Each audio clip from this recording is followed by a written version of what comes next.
So please, everyone who are giving TA2, please collect the forms and submit them. And also, yesterday, if people had to pay for their meals at Ginger, let me apologize first for this. There was some lack of communication. But please submit those bills also along with the TA forms, and we'll reimburse you for them. The second of this morning, so it's a pleasure to welcome Ashutosh Singh from Macquarie University. So Sikun was also very kind to accept our invitation in short notice. And he's here, he flew all the way from Australia. And I hear that he's not going home to Punjab, he's flying back to Australia. So that's really something. So Shruti is going to tell us in 2 lectures about tensor network. 1 hour and 15 minutes. So 10 minutes for discussion. So yeah, should be enough. Should be enough. So the audio is clear? Audio is clear? Yeah. Okay.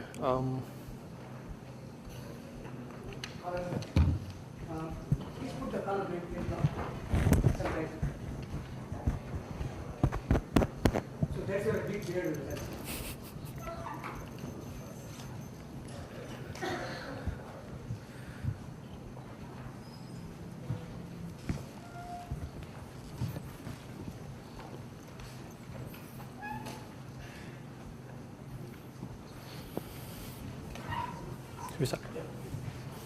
So, hi everyone. Thanks for coming. And before I start, I just want to thank Professor Bhaskaran for the invitation and other organizers who've helped organize this meeting. And hopefully we'll have some nice discussions during this time. And I also want to thank Miles for shortening my talk, because he spoke a lot about what I have to say today. And so you can just think of this talk as me physically representing him here and saying it in the Indian accent. Right. So for people who don't know much about tensor network states, let me just give a very brief motivation for this. So the main context in which tensor network algorithms appear is simulating a quantum many-body system on a classical computer. Now, this is both a hard and important problem. Why it's hard, I'll have something to say about that in a couple of slides. But it's important because all properties of matter can be understood as emerging from the collective behavior of an underlying quantum many-body system. So be it magnetism or optical or electrical properties. So we are definitely interested in studying a quantum many-body system, but owing to their complexity, the number of analytics solutions available are limited, so it's natural to resort to numerical methods, and tensor network algorithms is one such numerical approach to studying quantum many-body systems. And as a numerical approach, they've been around for over a decade now, and in fact they can be regarded as a generalization of DMRG, which has been around for 20 years now, and has in fact become the dominant method for simulating 1D quantum many-body systems. So as a numerical method, there is ample numerical evidence that they work, that these methods work, and they're useful, and they warrant further study. So I just want to pinpoint a few key advantages of these methods over other competing methods. So they are a generalization of DMRG, but unlike DMRG, they can be applied to 2 dimensions as well. And then the second advantage is that they can be applied to a large system size. In fact, if you have translational symmetry in your system, you could even go to infinite size. And the third advantage is that they can be applied to fermionic systems. So we know that the quantum Monte Carlo method suffers from the infamous sign problem, so we don't have any of that issue here. So having said all this, I want to emphasize that our concern here is not about writing simulation code and getting some numbers out of a computer. In fact, the questions that we are going to be mostly concerned with are quite basic questions. What we really want to understand is, why is it hard to simulate a quantum many-body system in the first place? Are all quantum many-body systems hard to simulate? And if no, can we identify the ones which are hard to simulate? And it turns out that in trying to answer some of these questions, people realize that the key property you have to look at is the entanglement in the many-body wave function. And this, in fact, is one of the key powers or advantages of this approach, that in some sense we're concerned only with the amount of entanglement in the wave function. And we don't really care about the specific details of the system we're trying to simulate or the underlying degrees of freedom in some sense. So that was my little motivation for the talk. In this talk now I'm going to strictly focus on introducing the basic formalism of tensor networks. And in particular, I will not be touching upon any specific models or specific applications or any recent developments. So here are the contents of the talk. First, I'll tell you what is the problem that we're trying to address with these methods. And then the rest of the talk is devoted to explaining how tensor networks are used to address this problem. So just like Miles, I'm going to make use of these specific kinds of diagrams in my talk, and this is quite common so these diagrams keep appearing in papers on tensor networks, so it's a common way of thinking about these methods. So I'll first introduce this diagrammatic notation, and then I'll tell you what a tensor network is. But at this stage I'll be very broad and generic. So tensor networks really refer to a large class of quantum many-body wave functions. So at this stage I'll be just talking about the common properties these classes have. And then in the second half of the talk, I will give you two specific examples of a tensor network, the MPS, matrix product states, and the mirror. And I'll say something about how useful, or how they can be useful. So my plan is to go to the MPS today. And then day after tomorrow, in my next talk, I will have something more to say about the mirror. And just for fun, my diagrammatic notation is going to be different from Miles. So hopefully that won't confuse too many people. So what is the problem that we're trying to address here? What is the basic setting? So in my talks, I'm going to focus on one-dimensional systems. What we have is a 1D lattice made up of n sites, and each site contains a d-level quantum system. So this could be a spin or an atom or a harmonic oscillator, any quantum system which is described by a d-dimensional vector space V. Then the total Hilbert space of the lattice is simply V tensored n times. And this is how this Hilbert space may look like. Basically featureless, and every part of this Hilbert space is as dull and boring as every other part. So that's our setting, and what we're trying to do is efficiently describe states within this Hilbert space on a classical computer. By this I would mean two things. One, we want to efficiently store a state within this Hilbert space on a classical computer, and second, having done that, we want to extract information from the state efficiently, that is such as expectation values and correlation functions and so on. And by efficient, I would mean that the costs for doing these things should grow at most polynomially in n. That's the computational definition of efficiency. That means I can scale my problem nicely with n. But of course, the main problem to doing that is going to be the fact that the dimension of this many-body Hilbert space grows exponentially with n. So if I pick any state psi from this Hilbert space, I can expand that in a tensor product basis. So here I1, I2, In, they label a basis on sites 1, 2, and n. And in order to specify such a state, I need to specify exponentially many complex numbers. So these are the ones denoted here: psi sub I1, I2, In. So this is going to be the crux of all our problems. There's exponentially many complex numbers here. So in order to give you a simple example of how bad the situation is, consider the following example. So consider a lattice of qubits. So each site contains a 2-level quantum system. And let's ask the question, how many qubits can we represent with 1 gigabyte of memory? And a simple calculation shows around 27. And in fact, I've been very generous here in assuming that only 8 bytes are needed for storing one complex number, when in fact you need more. But the real problem, of course, is that to add one more qubit now, I need to double the memory. So my first gigabyte was devoted to representing 27 qubits, but the next gigabyte is required just to represent an additional qubit. And this situation gets rapidly worse as n grows. So the thing to realize is that we are usually not interested in an arbitrary state of the Hilbert space. What we are typically interested in are the low energy states of a local Hamiltonian defined on our lattice. So by local, I mean the Hamiltonian can be written as a sum of terms where each term describes an interaction over a small region of the lattice. So here, for instance, it's a Hamiltonian made up of only nearest neighbor terms. So that's the typical, so that's the first thing to realize. This is the kind of states, these are the kind of states we're interested in. And once we realize that, the next thing to note is that ground states of local Hamiltonians are special, in the sense that the amount of correlations and entanglement they carry are limited. So before telling you in what sense they're limited, let me just define what I'm going to mean by correlations and entanglement in this talk. By correlations, I would mean the expectation value of simultaneously measuring two operators at different positions on the lattice. So if you have a spin system, so measuring the spin at some position x and spin at some other position x plus L. And by entanglement, I would mean entanglement entropy of a block of L sites on the lattice.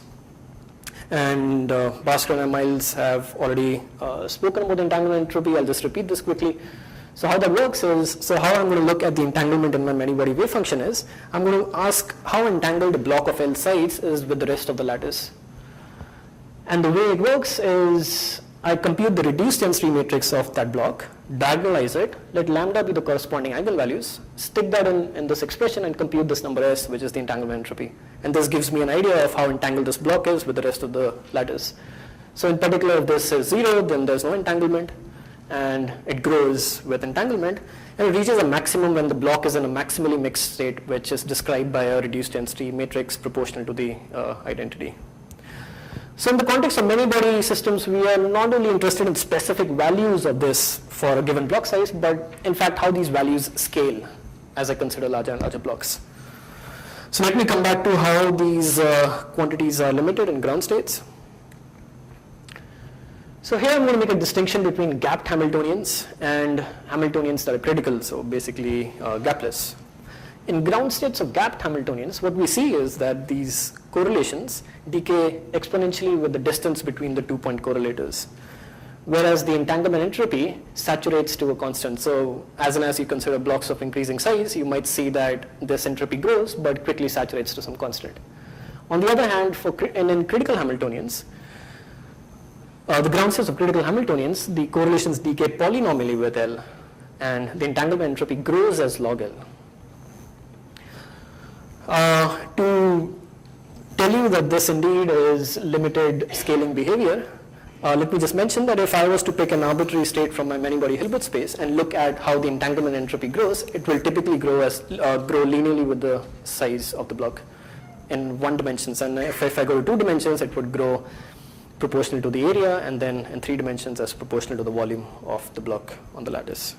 So indeed, these scaling behaviors, they are special in some sense. So our key claim in this talk is then going to be that we can exploit these special properties to at least describe ground states in our many-body Hilbert space efficiently, and we're going to do this using tensor networks. So the game we are playing is that it's true that if I pick a state arbitrarily from this many-body Hilbert space, I cannot say anything about it, I cannot describe it efficiently. But nonetheless, there is a subspace of interesting states, and in fact, it turns out that this is a subspace we are actually interested in. This indeed can be described efficiently on a classical computer.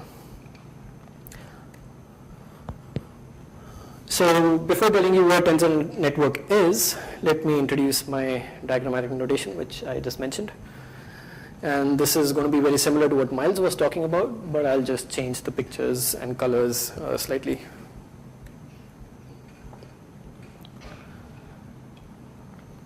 So our basic building block is going to be a tensor. And for the purpose of this talk, a tensor is just going to be a multi-dimensional array of complex numbers, basically an object with some number of indices.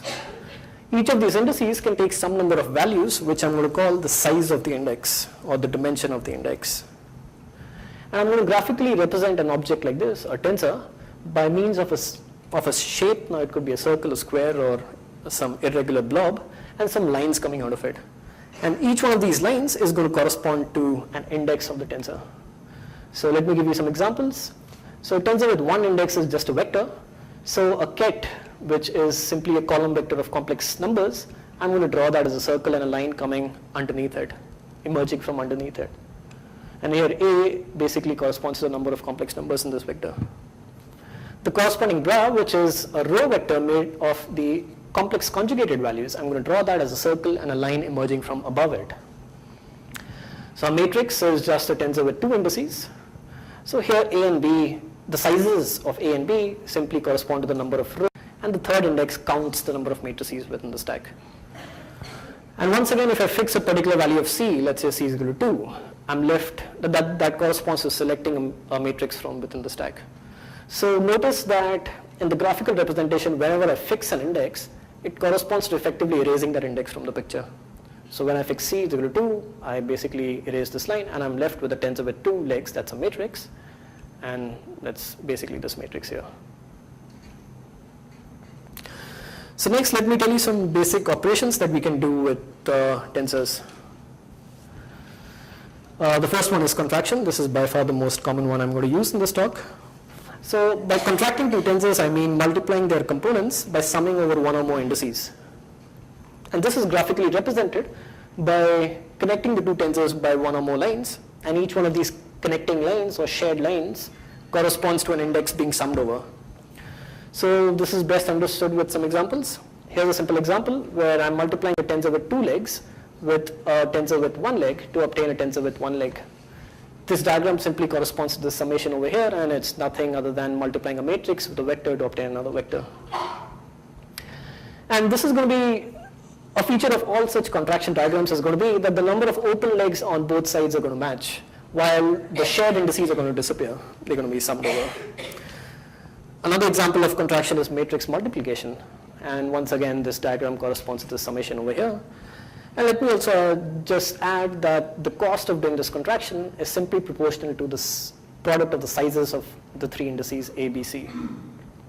And in fact, this is going to be true for contracting any two tensors with as many legs they can have, and they can be connected in some crazy ways. So a simple rule for estimating the cost of the contraction would be identify the sizes of all the indices that appear in the diagram and multiply these sizes, and the cost will be proportional to that. So same convention, model A is The size. Sorry. Yes, Thanks. it should be direct Sorry? it has to be arrows because you X and class. Right. Strictly speaking, yes. It should be arrows on this diagram. Yeah, strictly speaking, yes. But for this talk, I don't really need to make that distinction very strongly. Also, when you write tensor products, these are not symmetry states.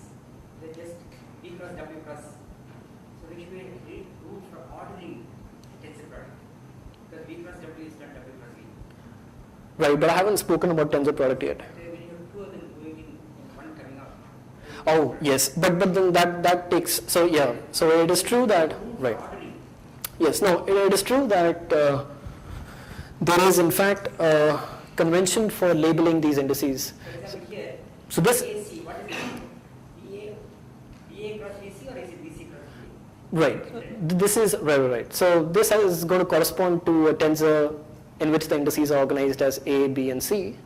And basically, a convenient way of thinking about tensors, which does not have the problem that you're indicating, is to think of all tensors as a map from a product of vector spaces into complex numbers. Yeah, but ordering of the vector spaces matrix. Yeah, so and I'm imposing an order in the clockwise direction. So A, B, and C. Can I make this remark? There are something called Cooper-Ware diagrams, which has happened. Cooper is a mathematician discussing of algebras, and there you have to write very complicated systems like this. And he has a certain convention on putting arrows and reading the text, which incorporates all these things that you're talking about. Right, I see. Right. Second question is, what happens if the states are symmetric or antisymmetric? There are more additional relations. Where are they? Right. So, and this is just the graphical representation of the tensor, and not of any constraints fulfilled by the tensor. And depending on the constraints, some constraints you might be able to graphically represent them, but some you would not be able to. So right now I'm just drawing pictures for objects that appear like this. I'm just drawing pictures for them. And But when you truncate from a Hilbert space to a lower Hilbert space with symmetry or antisymmetry properties, that would be the dramatic change.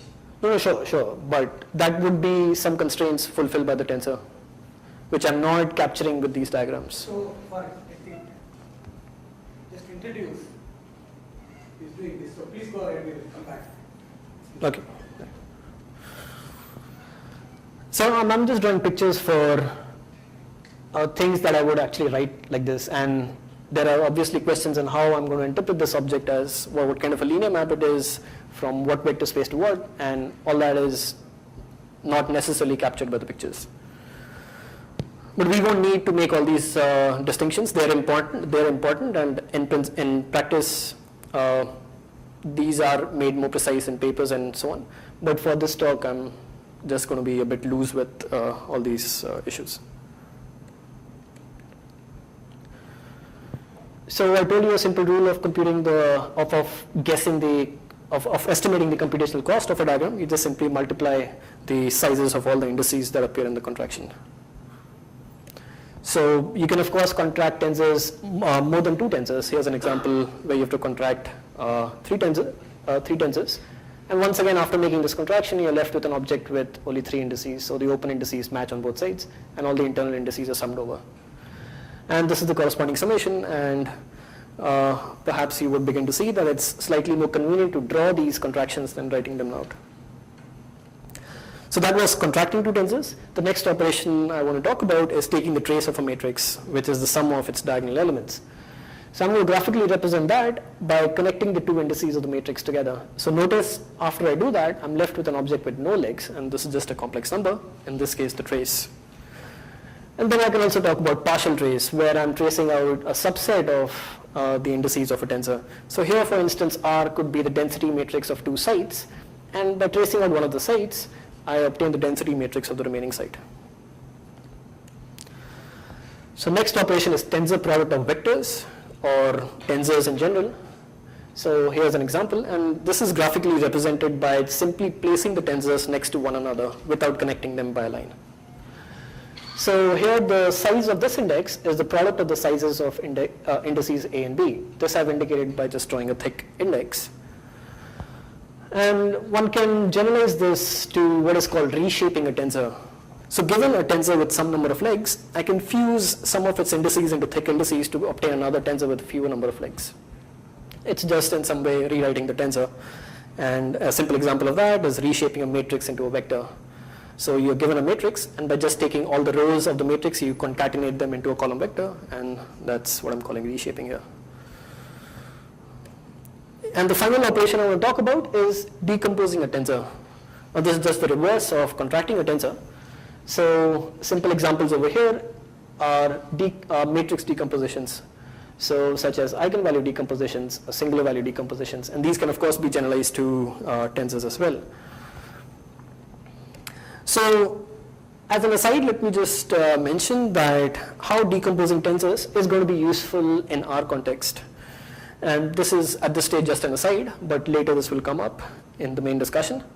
So consider the problem of storing a D times D matrix in the memory.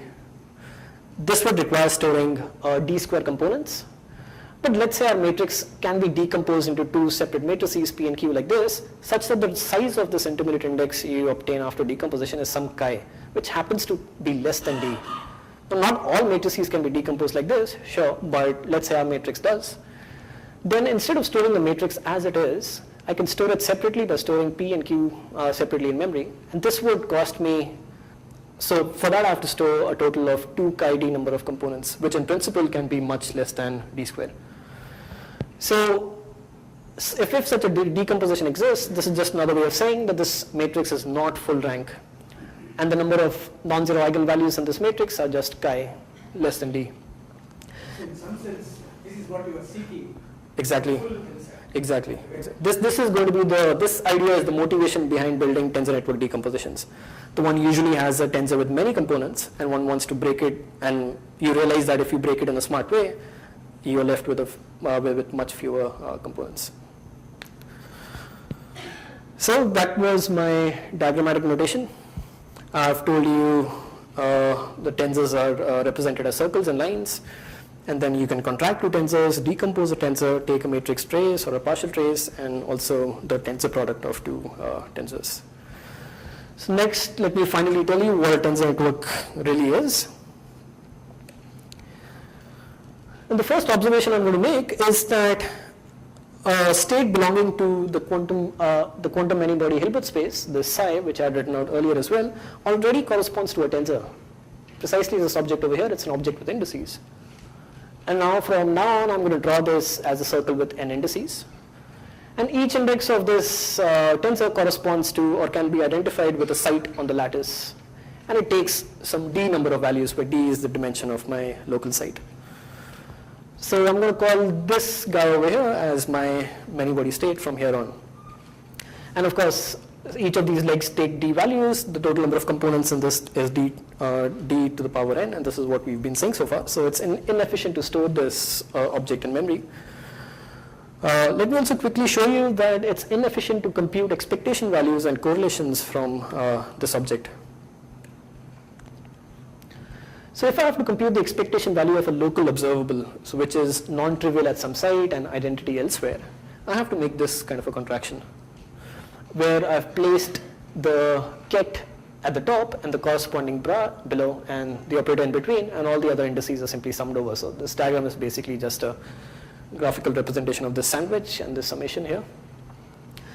And straight away one can see that using the simple rule of estimating the cost of contraction, if we have to do the same here, we just have to multiply the sizes of all the indices that appear over here, and there are d indices appearing n times. So the cost of doing this contraction grows exponentially with n. The same thing happens when you try to compute correlators. So this diagram is pretty much the same as before, except you have two operators now.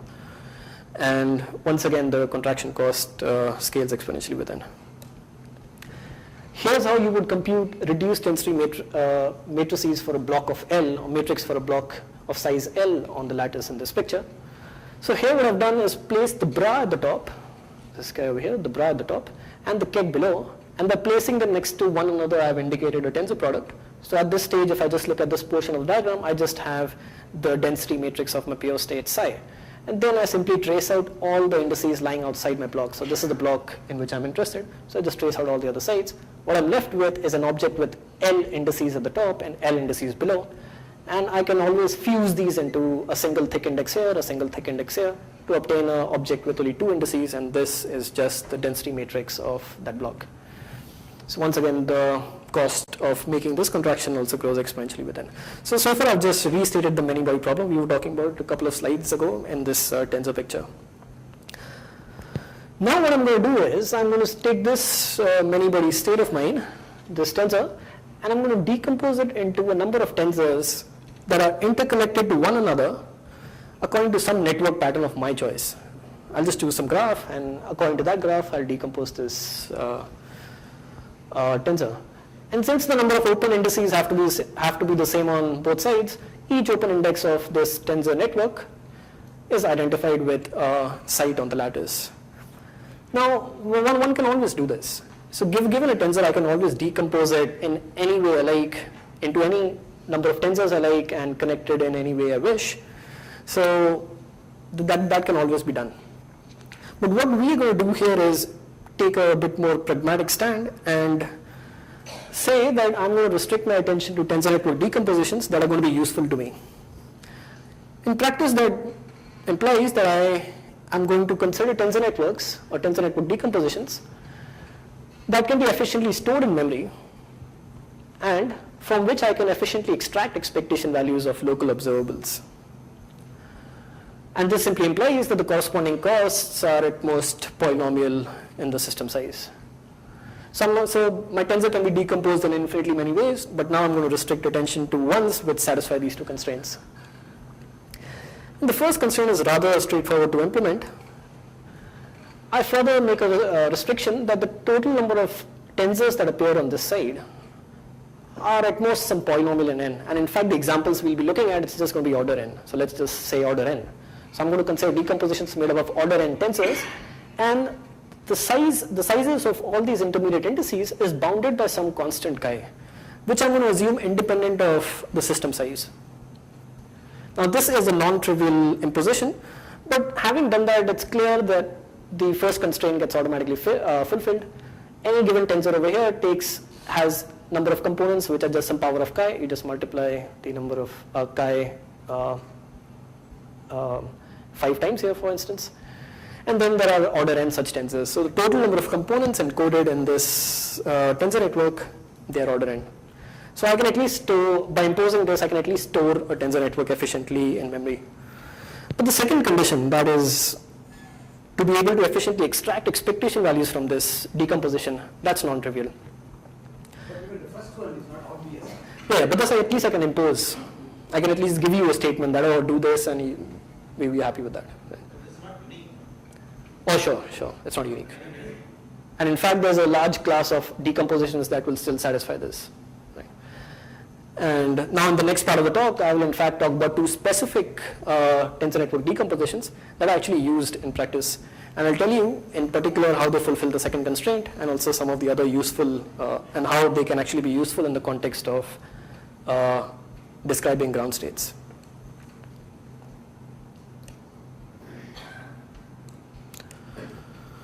So the first example is matrix product states, and Miles has already spoken on this, and then so this is, some of this stuff is going to be a review again, but I'll have something additional to say as well.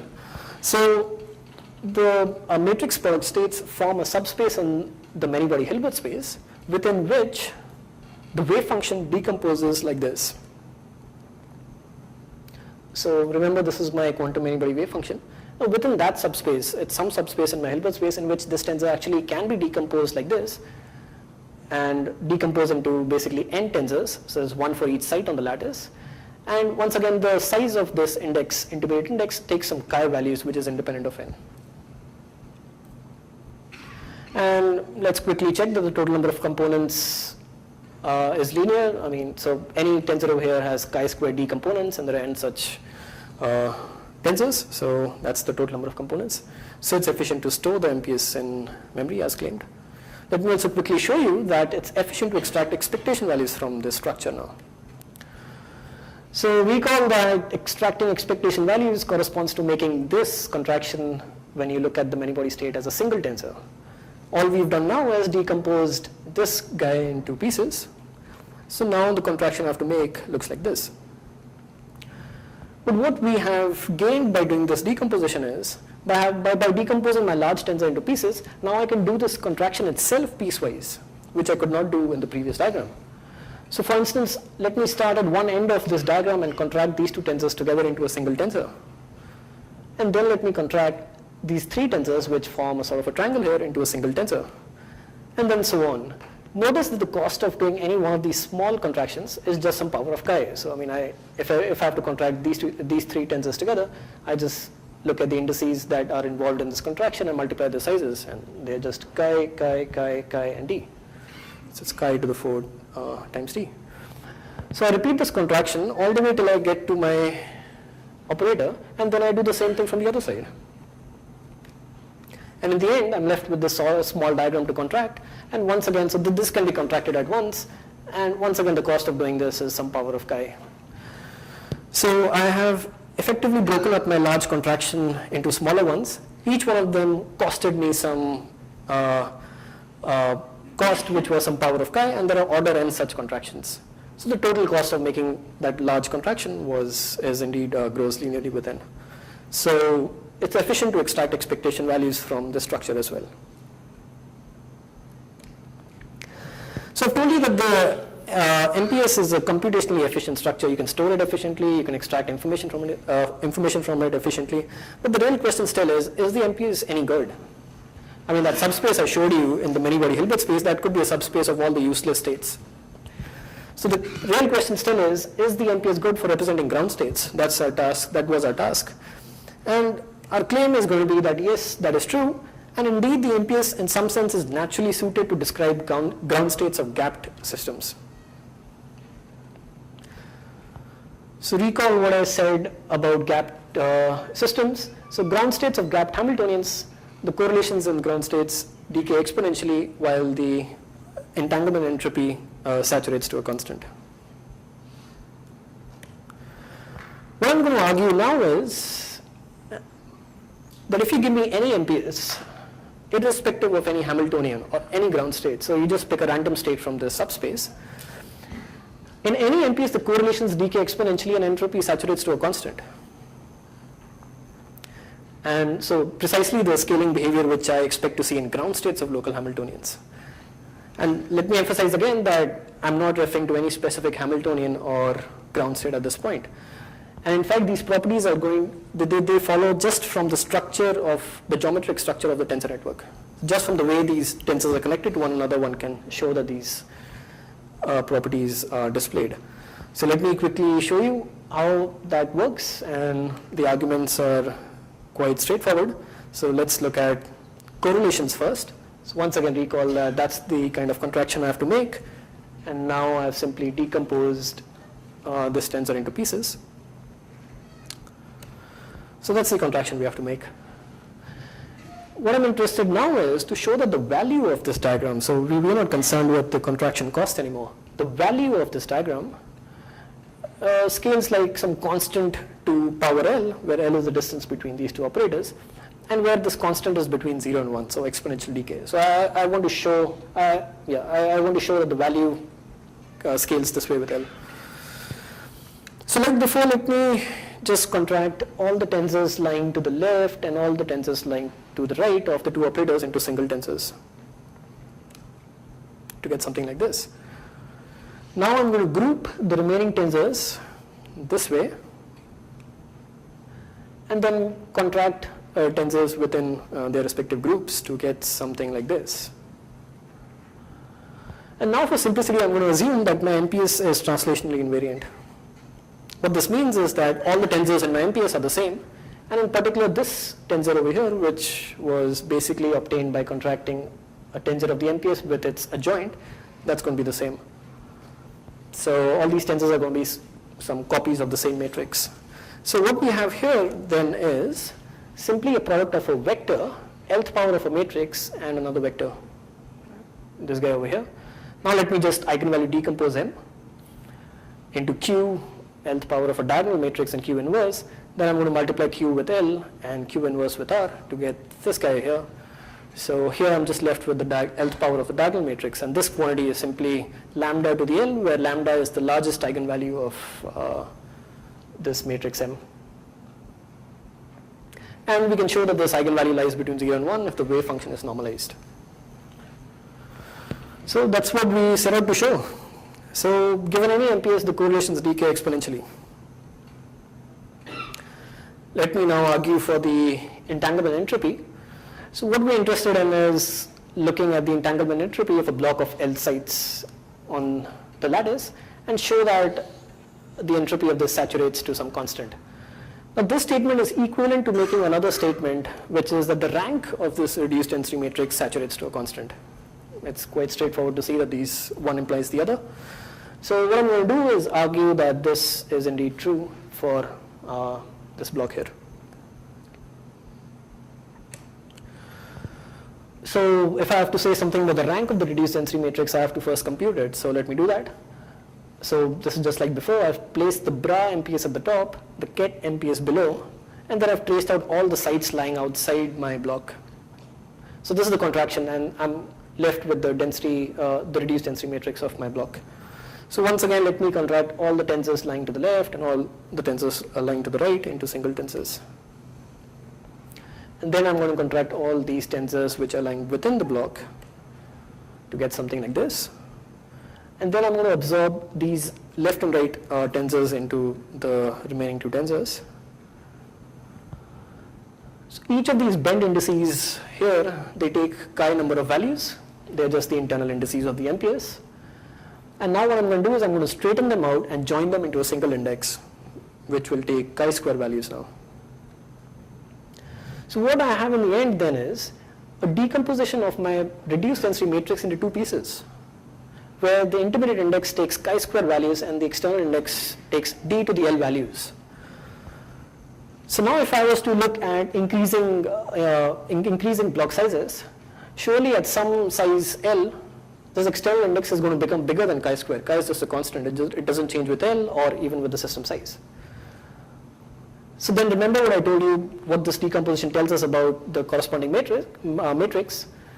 So once this DL offshoots chi square, then the rank of the matrix is going to be chi square after that, no matter how much you increase L by.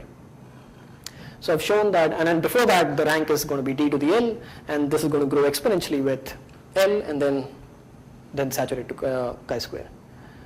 So that's what we wanted to show, that the rank of my block, the reduced density matrix of the block, is bounded by some constant. And then it's straightforward to show that this is an upper bound on the block entropy as well.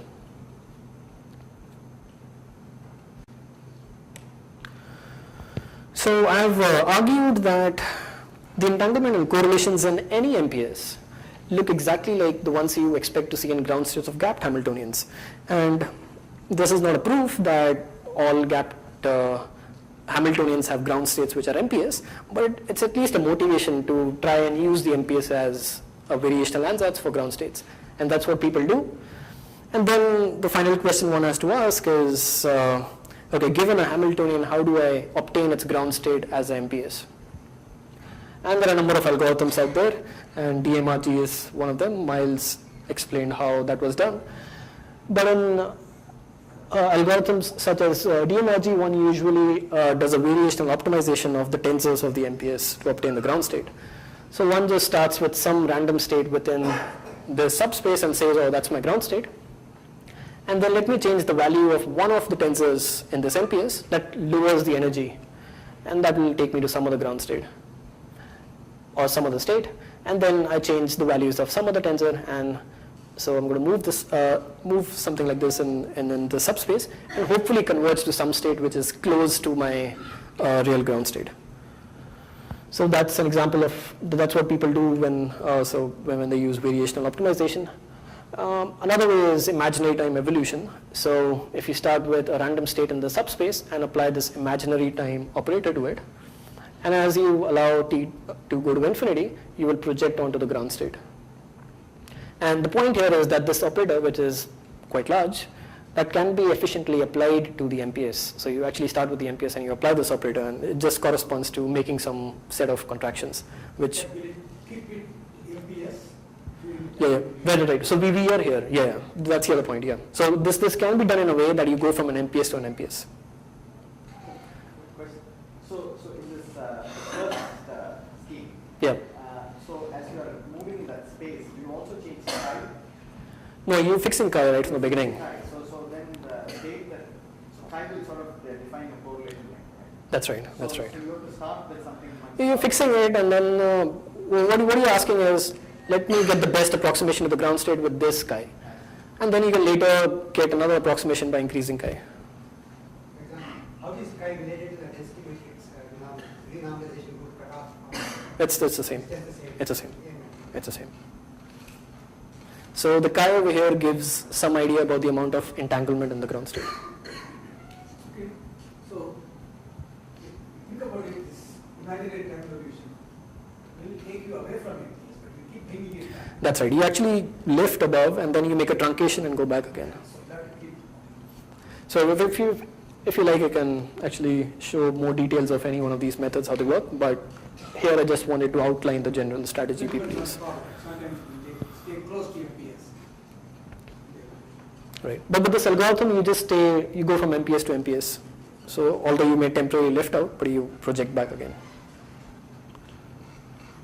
And the point is that both variational optimization and this imaginary time evolution, that it can be done efficiently. So once again, they just correspond to making local contractions, small contractions.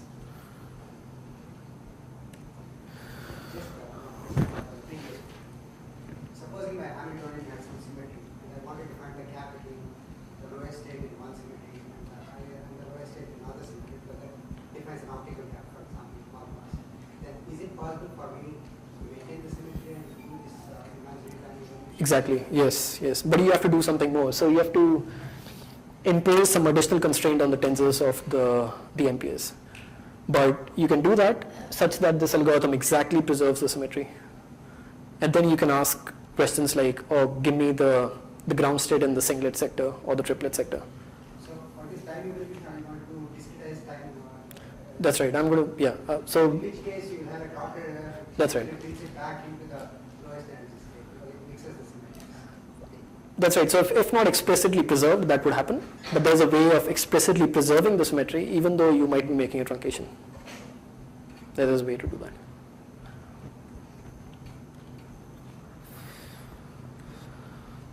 So that's pretty much the end of this talk, and it probably ended earlier because I again blame Miles. So I was thinking of spending some more time on the notation and things like that.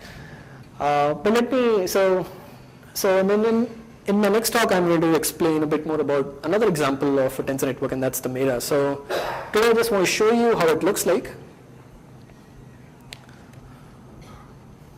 So once again, Mera refers to a subspace of the many-body Hilbert space in which the wave function can be decomposed like this. Now this looks like a big mess, and but that's because it's got a much richer structure than the MPS. And I will explain what the structure is in my next talk, and I will also briefly comment on how the structure is related to the ADS CFT correspondence. But I'll just briefly comment on that, nothing major there. So here, let me just mention that just like the MPS was a natural ansatz to describe ground states of gapped Hamiltonians, because we saw that if I pick any MPS, I observe the entanglement and correlations that I expect to see in ground states of gapped Hamiltonians. The Mera is a natural ansatz to describing ground states of critical Hamiltonians. So once again, just using the structure of the Mera, just from the properties of the structure of this tensor network, the appropriate scaling behavior can be observed in entanglement and correlations. So that's all what I wanted to do today, and hopefully this is also, I've set the stage for talking a bit more about the Mera next time. So that's my summary again, and thanks. So PEPs, so the Mera is, so the PEPs can actually be seen as a generalization of MPS to 2 dimensions. But the Mera, this is still, so this is again one-dimensional here. This is for 1D systems. I mean, you have a Mera for 2-dimensional systems as well. But this is a 2-dimensional network for 1D systems here. And this actually exploits scale invariance of critical ground states. Explicitly encodes scale invariance of critical ground states, and the MPS, that's some of the philosophy. But it's true that in 2 dimensions, the Mera and PEPs are equivalent. Non-wave function. I was in my introduction giving pure wave function, where this kind of content is manifest, because we always write it as one function of n variable, some explicit form. Right. But if you look at Laplace wave function, it has a product of 2 particle parameters. Right. So, right. So is there any representation where this is manifest? Right. So first of all, this representation, we're just focusing on the amount of entanglement in the wave function. We're not imposing some additional structure. So such as in the RVB state, we're taking that as being composed of singlets, and there is some structure being imposed there. So here the only thing we're imposing is entanglement. But if I understand your question correctly, another way to answer that would be that there are some ground states that can be described exactly by these structures. Can be rewritten. Exactly. So usually these are used in the context of approximating ground states by this kind of a parameterization. But for example, the toric code, the ground state of the toric code can be described by an exact Mera without any truncations. Because I also have read some paper by the collaborators of Giffey, where they rewrite Laplace wave function as a matrix product state. Right, I see. But it's not very helpful, because one dimension is as large as the number of sets. Oh, I see. So yeah, I mean, so with the MPS, if you allow the sky to be exponential in the size of the system, you can actually cover the whole Hilbert space. So you can describe any state like an MPS, but it's only useful in practice when the sky is small. So it's not surprising that any state can be described by an MPS if you allow the sky to grow exponentially. But it should be natural and simple in some sense. Right. So for example, the AKLT model, which someone would be talking about next. So that, right. So that has an exact MPS representation with chi just equal to 2. Then you mentioned that the toric code Hamiltonian, toric code ground state is exactly written. So it's not really built into these tensors. So people have just proposed, they've found out what these tensors are for the ground state of the toric code. And this can be done without making any approximations at any stage. And what one finds here is that, so the Mera, and this I will talk about this in the next talk, it kind of is a description of the wave function at various length scales. So in topologically ordered ground states, what one finds is all the non-trivial information is in this one tensor over here. And it's because of Mera's structure which allows this viewing the ground state at various length scales, you can capture global topological properties in a very efficient way. But hopefully this will make more sense next time. So, either you can do it or help somebody to display the toric Hamiltonian eigenstate during the discussions. That would be very revealing because I have seen it. So you mean how to build the Mera for the toric code ground state? It's a very simply stated Hamiltonian. Right, but it's not very straightforward to get these tensors. And in fact, Miguel Aguado, he wrote a paper just on, he describes how to find the Mera for the ground state of the toric code. And that is again in 2 dimensions, and I wasn't going to touch 2 dimensions. But if you like, I mean, that can be done. Catch some volunteers. So suppose I have a parameter I'm going to tune and with some quantum phase transform is going to take place. So on this side is gap, that side is gap, there's some quantum phase. Yes, right. So your strategy would be then this chi, you study the system at a fixed chi and look at what is the correlation length and see that the correlation length grows. That's right. And then try to identify the critical. That's one way. That's one way. You look at, so you increase chi and you see that this correlation keeps growing as you're approaching the critical point. And in fact, by looking at how this chi grows, you can actually estimate the critical exponents and other information related to the universality of the critical point. There are integrable models, many-body integrable. How will it compare with those models, where we know exactly some ground state? So people have, so that's one of the things we do with these methods, check them in case we're using integrable models. And we've tested these for a number of models, and we seem to get good results. So I just wanted to make a comment in that context. For example, the ansatz wave function. It's a very also physics. But unfortunately, that also doesn't have the structure manifestly. Whereas there is one integrable model, you can say, the quantum Ising model, Yep. fundamental Ising model in a transverse field, which you can solve by very simple Jordan-Wigner transformation. And then also, I believe people have given the Mera structure at the critical point. So That's right, yeah. So Ising model is one example, it's a, but there are. It becomes free Maron of Fermion. So at the critical point, it's gapless. So there has been some attempt to rewrite that wave function. And apparently, it exactly has this form. We have the same structure. Exactly. So the critical point. So Ising model at the critical point. Then what happens is, And then- if you will talk about it, this tower gets truncated if there is a gap. So it's like Eiffel Tower, but it gets truncated. By some attempt, you mean it's not exact. Whatever I have seen is numerical. Okay. There are some way of writing some of these waveforms using conformal field theory, some logs or something. There is some aspect of this tensor structure manifest. I can tell more about it. Yeah. So the other thing is, so the other comment there would be that this chi parameter is kind of giving you an idea of the error in the approximation, and one can always increase chi to reduce this error.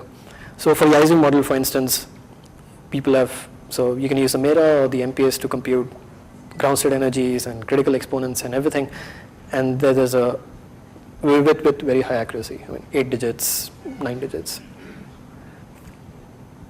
So Sikunda, are you also going to say that in this structure, all these squares and so on, are you actually going to represent some degrees of freedom in the system? Right, exactly. Just like the MPS, all these tensors they encode the degrees of freedom and then the wave function. To a different energy scales. That's right. That's right. So you will explain that. Yeah, absolutely. So There's a lot of physics in this. So this Mera is actually an specific realization of real space RG. So if I make a comment in the conventional RG, you start with the partition function and then you want to keep some expectation values the same and change the operator, change the energy, change the Hamiltonian. Here, as pointed out by Jeffrey Vida, what you renormalize is entanglement fluctuation. That's why they call it as entanglement renormalization. Apparently, all these things does it, actually, we will explain that. Right. So there is a notion of renormalization of entanglement in the problem. So this is also something that exactly. So it's called entanglement renormalization, as opposed to. I thought we are studying the entanglement of the ground state. Yeah. So in fact, Deepinder will explain that the squares will be called disentanglers. Right, right. Triangles will be called. So it is as opposed to coupling constants, yes. Of a Hamiltonian, yeah. So I have looked at these things. I am not very clear, but it will be nice if these things come out. I will, yeah. Understand what is the state? No, so I have a wave function. So And there is some entanglement information in the wave function which I can, by Really? look at a subsystem and change the length of it and see how it scales with that and all that. right. So now, what do you think is normalizing that? see, conventionally, as Miles pointed out in his talk at the beginning, you apply block spin idea directly to quantum system. Suppose you have a chain. So take blocks of 3, diagonalize this problem, and then find out, try to keep some loyalty states, and then see how they are coupled and keep doing it. So this was the conventional approach. But then, suppose you are given a wave function, solve the problem and I give you a wave function. How do you see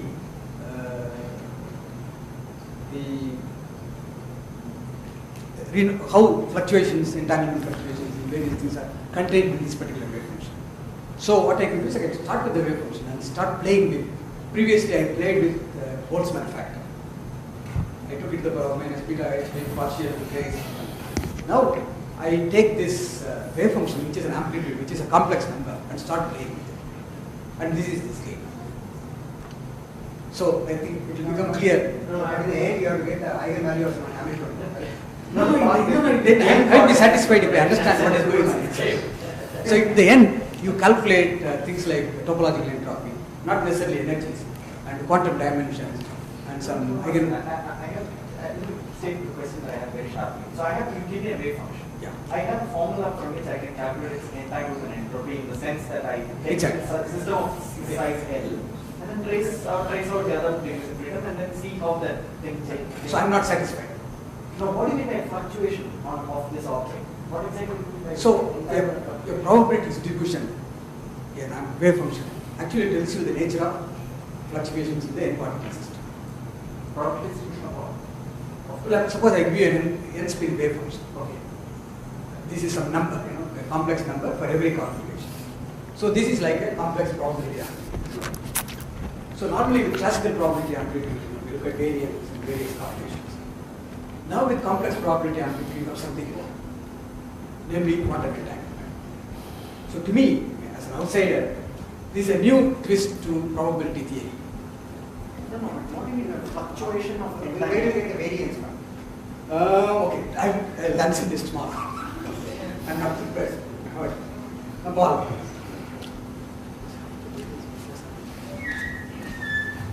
With the help of Supinder and Ramsesha, I will take answer. This is the same question. Since we are talking about integrable models, and you talked about beta ansatz, and which are intimately related to Yang-Maxwell equations and break groups. So this immediately brings to the question as to how the symmetrization, anti-symmetrization postulates are taken into account in these models. But in fact, there are more general things like parastatistics. Suppose I consider parabosons or particles with some non-abelian braid statistics.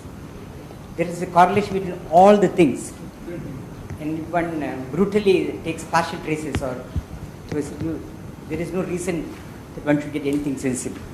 So my question again, which I asked earlier, is where are the correlations which can extend all the way through the lattice, and how are they maintained in the process of increasing in these approximations? So why you made the claim He that does that, so he has to answer. you made the claim Are that you putting it on me now? Majorana. What was the question again? Sorry.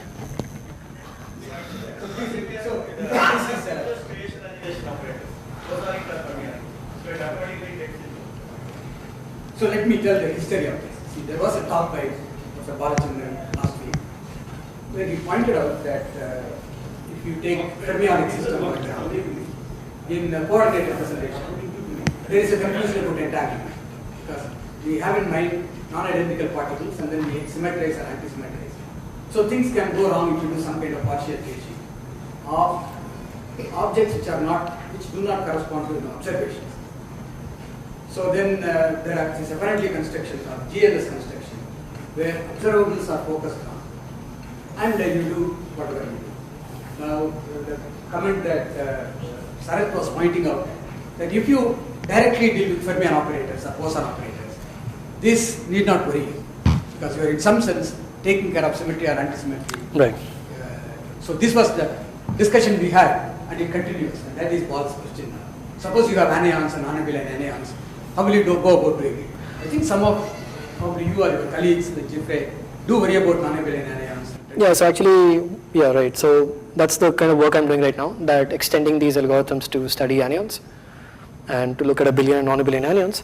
So it turns out that, so as I've spoken about these today, it's one can just think about that the context over here is spin or bosonic systems. And in order to talk about fermions or anions, one has to, and one can, impose all the right rules within the structure and within these individual tensors in the tensor network. But something additional has to be done to simulate fermions, and I think you will talk about this. Yeah, fermions. Right, and for anions as well. Yeah, but that has to be done, something more has to be done on top of this. But you were mentioning like incorporate the fusion rules and so on. That's right, that's right. So you have some constraints that your system, because you're dealing with anions, there are some natural constraints. There's no tensor product structure anymore. And all these intermediate indices over here, so for instance, this index over here can be actually seen as fusing these three sites into a single side. And in case of anions, you have to make use of the right fusion rules to do that. So if you don't enforce that in this tensor, then it's just going to fuse this in some way which is not consistent with the fusion algebra of the anions. But yeah, the key point is that I have to do something additional I have to impose some additional constraints on these tensors. So I think it would be very nice if this is discussed at length during the discussion. Yeah, absolutely. Bring it together. Does the motion of the state have a matrix product? Very simple, yeah. It is. Very clear, yeah. The valence part solid. Right, yes. It's product of singlets. Actually, talking about the fermion or boson, so what you're actually doing is you take the site operators in the regular DMR, site operator corresponding to either fermion or the boson in terms of the occupation, and then transform it so that the relationship is valid because you just plot it up into the density matrix side matrices. Right, but you have to be a bit careful in doing that. Because Right. you have to take care of the phase factors. That's right. That's all. Yeah. Matrix has to be defined. That's right. That's all. So before we, Parameshwar and I. Actually, my question is somewhat related to us. You mentioned fusion rules, and also when you were giving the matrix, Please. when you were giving the matrix product answers, the way you fuse them together is very Right. reminiscent of vertex operators that you use to describe conformal theories. And you also mentioned that you can do Ising model at the critical point. So is that connection somehow new, or is it true, or can you comment on that? So connection between the Ising model at critical point and No. The fusion rules that you're using here as related to vertex operators you use in.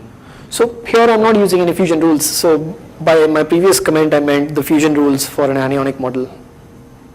So I was commenting on how to adapt these methods for simulating anions now. So all these sites now, instead of spins, they're anions. And I was commenting on how that changes this slightly, in that you have additional constraints on these tensors over here. If you have conformality, then when you take this layer after layer, you expect to repeat the same fields once you reach conformality.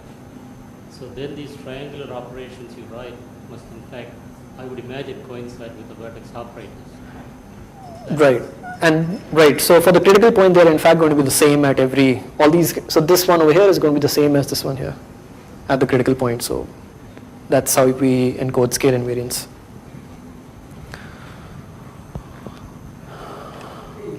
Before we close the session, just want to inform you that at 2 we have the next talk by Ramsesha on time-dependent DMRE.